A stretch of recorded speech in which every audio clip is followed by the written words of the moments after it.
Meio-dia em ponto, o TN começa falando do caso da morte do jovem Kevin Belo da Silva, de 16 anos.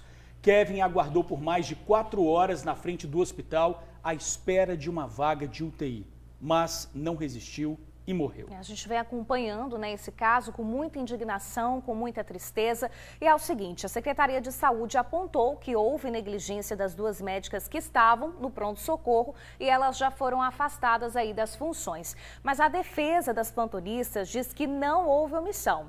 Acompanhe aí na reportagem de Vanessa Calmon. O advogado das médicas é categórico em dizer: não tinha vaga em UTI para receber o adolescente Kevin Belo Tomé da Silva, de 16 anos, no Imaba, na madrugada do dia 30 de abril. 9 dos 10 leitos da UTIP estavam ocupados. Vagas existiam, porém não na categoria em que esse paciente precisava.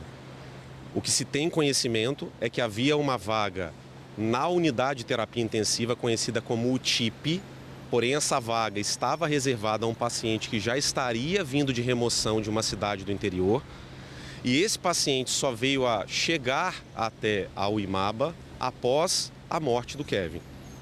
Então, uma primeira explicação que a Secretaria precisa fornecer é por qual motivo essa vaga da UTIP não foi destinada ao Kevin. Segunda informação que é importante, por que a vaga reservada ao Kevin foi uma vaga de enfermaria.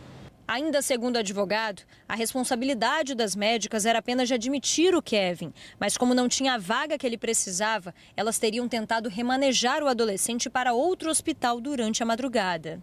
Elas têm registro, inclusive, para ligação para a central de vagas, e não uma vez, mas 2 vezes. E tem registros de mensagens trocadas com profissionais, colegas de outros serviços. Então, essas médicas, elas investiram não apenas nesses 8 pacientes que felizmente sobreviveram ao plantão, que estão se recuperando com todas as contingências deles, mas elas tentaram investir também nesse paciente, no Kevin, que havia chegado. Então, o sistema, ele coloca o profissional num drama cotidiano. Apenas às 4 da manhã teriam conseguido por conta própria um leito, mas quando foram avisar a família, Kevin já tinha vindo a óbito. Antes disso, o advogado relata que as médicas não foram ver o paciente porque ele estava assistido pela remoção. Elas me disseram que não foram ver o Kevin. E aqui é importante a população, e é legítima essa visualização da população. Como assim não foram até a porta? Volto a dizer, são 2 profissionais para 8 pacientes em estado muito grave. Se elas vão até a porta, e veja, vão até a porta fazer o quê? Prestar solidariedade para a família? Elas estão ali tentando salvar vidas. É claro que a solidariedade é importante, de novo, quando se pode. A gente precisa, ali naquela cena, recapitular o que era possível ser feito. Será que era razoável ser feito uma exigência dessa? Por que vocês não foram na porta? Por que ninguém pergunta? Por que vocês não abandonaram 8 leitos lá dentro e foram até a porta? Será que essa pergunta também cabe? O caso segue sob investigação. Agora as médicas aguardam a intimação da Delegacia de Homicídios e Proteção à Pessoa de Vila Velha, responsável pelo caso, para que elas possam se apresentar e dar os depoimentos. Para o advogado, o posicionamento da Secretaria de Estado de Saúde em apontar as 2 como responsáveis pelo caso foi precipitado. Omissão só existe quando eu posso agir de maneira diversa. Se eu tenho 8 pacientes graves, se eu não tenho como recepcionar esse novo paciente, como é que eu posso dizer que ela negou atendimento? Porque se eu afirmo que ela negou atendimento, eu estou tendo que dizer o seguinte: ela tem que escolher em qual vida ela vai investir. É isso? É isso que a gente quer? A gente está muito focado em buscar responsabilidade de pessoas, mas a gente está ainda, e talvez a partir de agora a gente passe a olhar com um pouco mais de cuidado, na responsabilidade do sistema. Kevin chegou de ambulância no Hospital e Maternidade de Vila Velha por volta de 00h30 da última sexta. Ele veio transferido de Cachoeiro de Itapemirim em estado grave. Durante 4 horas ficou aguardando por um leito de UTI na porta da emergência. Não aguentou e morreu sem atendimento. A família quer respostas. alegaram que a vaga não era para ele, que a vaga que Cachoeiro tinha pedido era ambulatorial, que Cachoeiro tem essas manias de pedir vaga ambulatorial e depois chega aqui é UTI, que a vaga de UTI não era para o Kevin, era para alguém que ia vir ainda de São Mateus. Quer dizer, uma viagem de São Mateus até aqui leva por volta de 4, 5 horas. Não, poderia ter socorrido o meu sobrinho primeiro? Depois, quando o outro paciente chegasse, veja o que ia fazer para poder não acontecer isso que aconteceu. Meu sobrinho veio a óbito. Olha, a gente ouviu aí a tia do Kevin, também ouvimos o advogado das médicas, o Jovaci Peterli, e a gente percebe aí que existem muitas perguntas a serem respondidas, né? Vanessa Calmon continua com a gente agora, está ao vivo, para trazer mais informações sobre esse caso, Bruno. É isso mesmo, né, Vanessa? Seja bem-vinda aí. O depoimento das médicas vai ser fundamental para esclarecer para a família e para toda a população, né, tudo que aconteceu naquela trágica madrugada lá no Hospital Infantil de Vila Velha. Não é isso, minha amiga? Boa tarde para você. Exatamente. Bruna, boa tarde para você, para o George, para todo mundo que nos acompanha. Com certeza o depoimento dessas médicas vai ser sim fundamental para que todos esses fatos sejam esclarecidos. Isso porque em um primeiro momento a direção do hospital, né, disse que a responsabilidade era de fato das médicas. A Secretaria de Estado de Saúde também disse que a responsabilidade em admitir o Kevin no hospital, em garantir o atendimento ao Kevin, era também das médicas. E logo depois que tudo isso veio à tona, o CRM, Conselho Regional de Medicina, disse que não entendeu essa atitude da CESA em um primeiro momento, apontar as médicas como responsáveis e afastá-las dos seus cargos. A Associação Médica do Espírito Santo também se manifestou, vou até ler a nota aqui, a gente tem aí também, colocar para o pessoal de casa, disse que repudia veementemente a postura da Secretaria de Estado de Saúde do Estado por realizar um pré-julgamento dos médicos envolvidos no caso do falecimento do Kevin, que esse fato que ocorreu no último sábado, dia 30, lá no IMABA. Para a Associação dos Médicos, o afastamento sumário, sem um processo administrativo disciplinar para apuração desses fatos, precocemente feita, né, pela CESA, denota uma tentativa de retirar de si qualquer responsabilidade sobre o caso. Para você de casa entender melhor sobre todos esses posicionamentos, sobre tudo isso aqui que eu estou falando, acompanhe aí na reportagem. O Sindicato dos Médicos do Estado não concorda com o afastamento das duas médicas que estavam no Hospital Infantil de Vila Velha quando Kevin Belo Tomé da Silva acabou morrendo dentro de uma ambulância. Foi uma precipitação, uma irresponsabilidade, e não é dessa forma que atende-se esse tipo de situação, sem sequer ver os dois lados da situação. Lembrar que é um paciente grave que veio transferido de outro município, com histórias até de paradas cardíacas, então no paciente grave. E com relação à disponibilidade de vagas, é um serviço interno também, que tem um núcleo de gestão e regularização de vaga dentro da própria estrutura, porque não viabilizaram dentro do próprio hospital uma vaga, se existir ou não, também existe essa suspeição que o Sindicato dos Médicos já está tomando providência. A Associação Médica do Estado também se manifestou com uma nota de repúdio, afirmando que houve pré-julgamento da Secretaria Estadual de Saúde no afastamento das profissionais sem o processo administrativo disciplinar pré-estabelecido para apurar os fatos. As médicas foram afastadas pela direção do IMABA e também pela Secretaria de Saúde. Tanto a direção do hospital quanto a CESA afirmam que havia leito e que a vaga já estava assegurada para o adolescente. Afirmam também que as médicas se negaram a atender o paciente. Nós tivemos todo um procedimento de remoção que foi garantido, a vaga autorizada para admissão no pronto-socorro. No entanto, ao chegar ao pronto-socorro para admitir o paciente e ser avaliado por duas profissionais intensivistas com registro no conselho, as profissionais se recusaram a admitir o paciente. Até o momento em que, durante a madrugada, a própria direção do hospital teve que intervir no caso, obrigando a admissão. No entanto, quando a admissão foi autorizada em pronto-socorro, já o paciente havia evoluído a um desfecho com uma parada cardiorrespiratória e a óbito. Kevin tinha 16 anos. Ele chegou ao Hospital Infantil de Vila Velha em uma ambulância no último sábado, por volta da meia-noite, transferido de um hospital de Cachoeiro de Itapemirim, no sul do estado. A transferência é comprovada por um documento emitido pelo pronto atendimento da cidade, que deixa claro o estado grave de saúde do paciente. mas ao chegar no local não havia vaga. 4 horas depois, sem atendimento e sem vaga, o adolescente não resistiu. Oh, meu filho não faz isso com a mãe, filho. Olha aí o descaso. Filho, pra você fazer isso. Sobre o caso, 2 ocorrências foram geradas, uma pela família do Kevin e outra pela direção do hospital. No sábado, o diretor e também 2 funcionários foram ouvidos. Já no domingo, a médica que estava na ambulância, que fez a remoção do Kevin, e também a enfermeira-chefe que estava no plantão, prestaram depoimento. A Polícia Civil já recolheu documentos e também imagens de videomonitoramento para as investigações. Agora, a família espera por esclarecimentos. Por que não pegaram meu sobrinho? Por quê?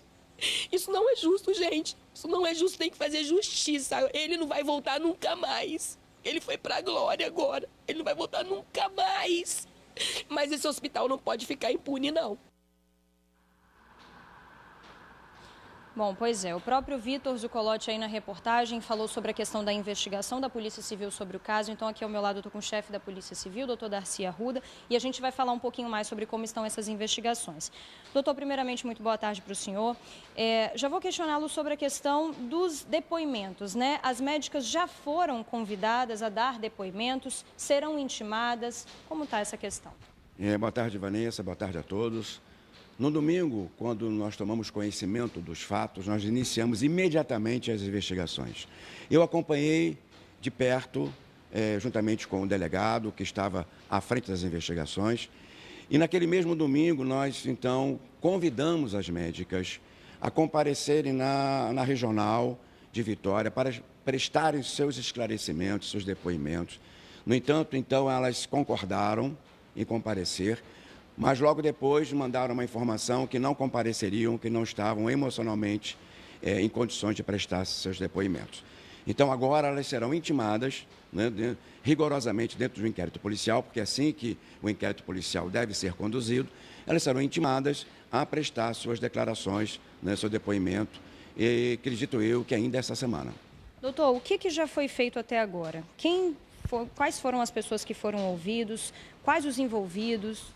Então, como o fato aconteceu no final de semana, aí veio a minha grande preocupação de não deixar todas aquelas informações se perder ao tempo.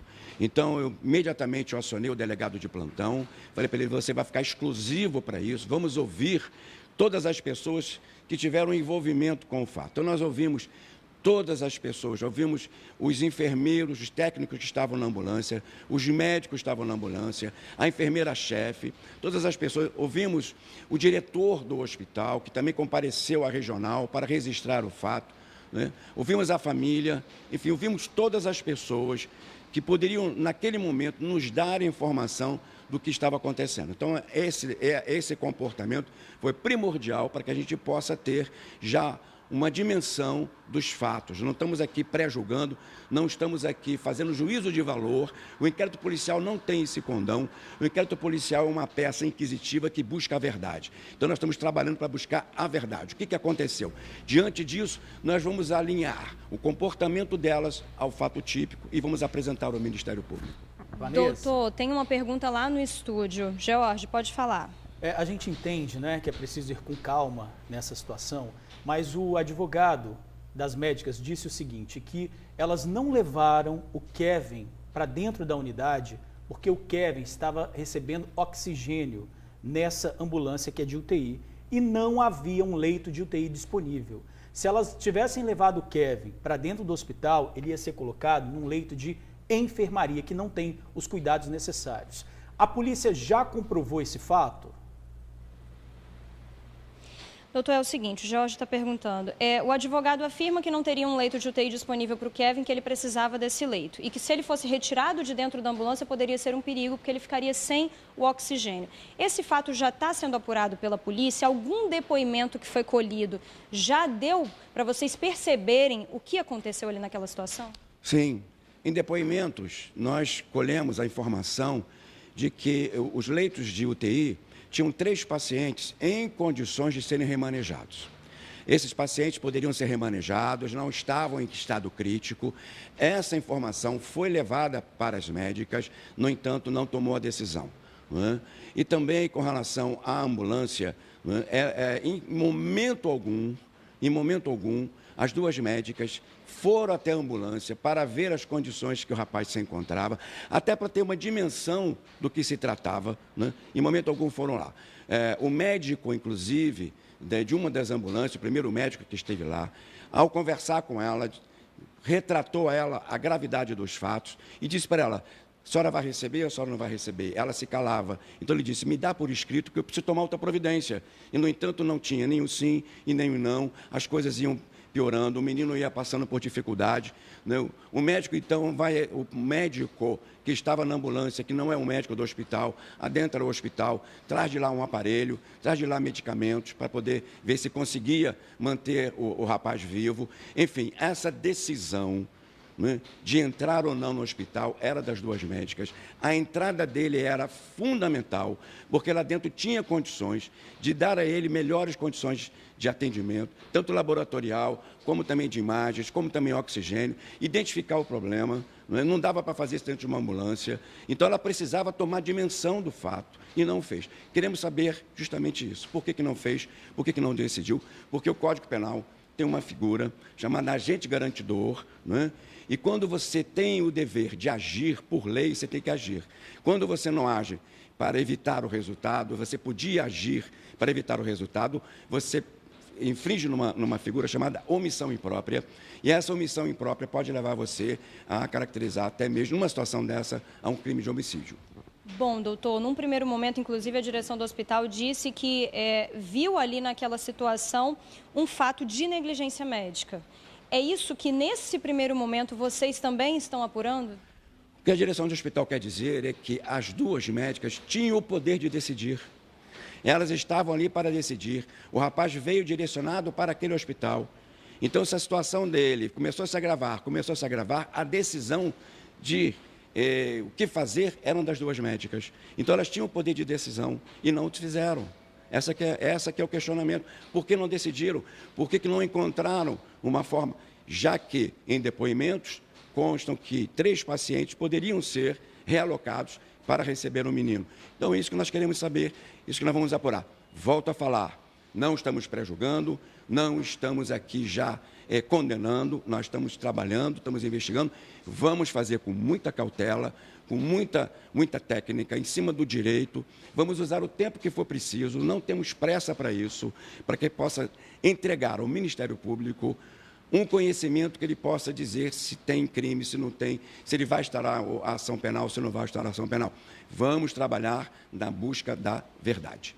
Tá certo, informações importantíssimas dadas, então, pelo chefe da Polícia Civil, doutor Darcy Arruda, que adiantou para a gente sobre alguns depoimentos que foram colhidos no sábado mesmo, que o fato aconteceu, na madrugada do sábado. No domingo também, de acordo com o doutor, as médicas já foram convidadas a prestar depoimento na própria delegacia de Vitória, mas não o fizeram. Então, agora, elas serão intimadas ainda esta semana para prestar os devidos esclarecimentos. E a gente continua acompanhando esse caso, né, Bruna George? Sem dúvidas, informações importantíssimas aí do chefe da Polícia Civil, delegado Darcy Arruda. Obrigada aí, Vanessa, pela participação. Agradeço também ao Darcy Arruda.